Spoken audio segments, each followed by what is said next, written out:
And the story is about, it's about a family, mostly focusing on the father as the person who makes the decisions. And he's the one that makes the hard decisions, and he knows it. And he knows that he, in the end, has to claim ultimate responsibility for what goes on in his household.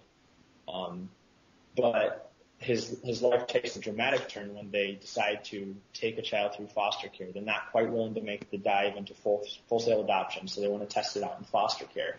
And they end up with this kid, a 10-year-old child named Evans, and he's never had a permanent home.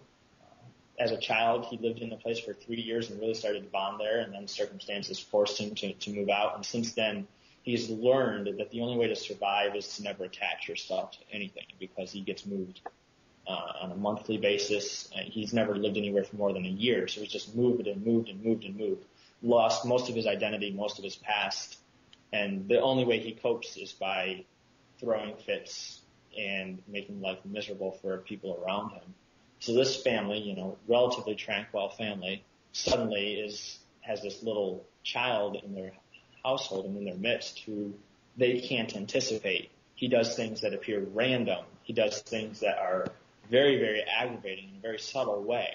And they have to learn to put up with that, and that's where the title of the film is. They have to learn to not only accept that, but to go beyond acceptance and actually love the child anyway.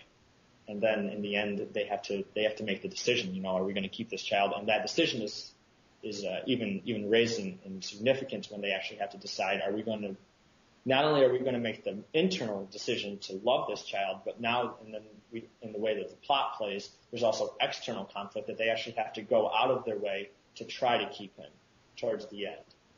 And so it's all about that. And then of course he has his journey too, as he sees something that he's never seen in his life before, and that is a certain level of unconditional love, that despite his fits, despite all that he has done to try to get himself kicked out, they're not kicking him out, and they're holding on to something that and that's something that he hasn't experienced in his 10 years, and a very traumatic past for him. So he has to come to grips with, who he is and where he's at. So we feel that the story, we're in draft 6 now, and we definitely plan on doing a few more drafts as we refine the characters and hone them down to where we want them to be. But that's kind of a rough outline of the internal and external conflicts going on in the different characters throughout the story. Wow. That sounds like, just hearing it sounds like the Lord's fingerprints are all over it. Absolutely. Do you have any advice for writers?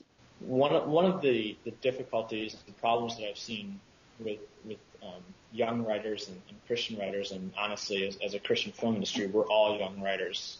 I'm younger than a lot of them, but we don't have yet quite the established writers that Hollywood has, and they can write scenes that are compelling, and they can write scenes that are gripping, and they can write dialogue that's stunning, but underneath the story is absolutely hollow. My advice as an amateur, because I still consider myself an amateur, would be to let the story be what it needs to be. And when I say that, one of the difficulties that I've seen stories run into is that oftentimes they may try to play too much propaganda, especially as Christians. And for me as a Christian audience, that's a bit of a turnoff. I would rather see the gospel message played out and never have it told to me, as opposed to having it right in my face and told. And we didn't really want a conversion moment in this film so much. We wanted to see Christians trying to live out the Christian life through complications. So our main character is a Christian at the beginning, and he's a Christian at the end. His spiritual walk goes a long way from where he is at the beginning to where he is at the end, but he never really has a conversion moment. So we came up with a theme. We came up with some principles, which we believe to be very biblical principles that we're trying to build upon. But we didn't necessarily have this as for us, it's not necessarily a witnessing tool in that it's meant as a missionary tool, so much as like the Jesus film and such. Rather, we wanted to make, as artists, the best art that we possibly could for God. And so through that, we've seen Christian message after Christian message after Christian message come to the surface. Some of them we were not going for. And as we showed this to other people to get feedback, one guy came back and he's like, you guys realize that you just tackled the biggest Christian issue ever, and that's adoption. As we as sinners are adopted by God through his love for us, that, in a large sense, we are evidence. And in our film, we never say we are evidence. But for Christians especially, who already understand that, you can almost see yourself in there. And for people who don't understand that, non-Christians, they may get it and they may not. But either way, they have now seen what it is, and they've seen unconditional love, quote unquote, because these are still fallible humans that we're writing. But they've seen this style of love played out, and the ideal is that they would be touched and affected by that in some way. And whether they have a conversion moment on the spot and say, yes, I want to be a Christian because that was cool, or whether it simply plants a seed in their mind that this is something that's possible for someone later on down the road to actually hit that as a touch point later on, I don't know. But the primary goal for this film was not to convert the world. And that's not how we're measuring our success. The goal was to do the best we could with the tools that God has given us and leave the results to him.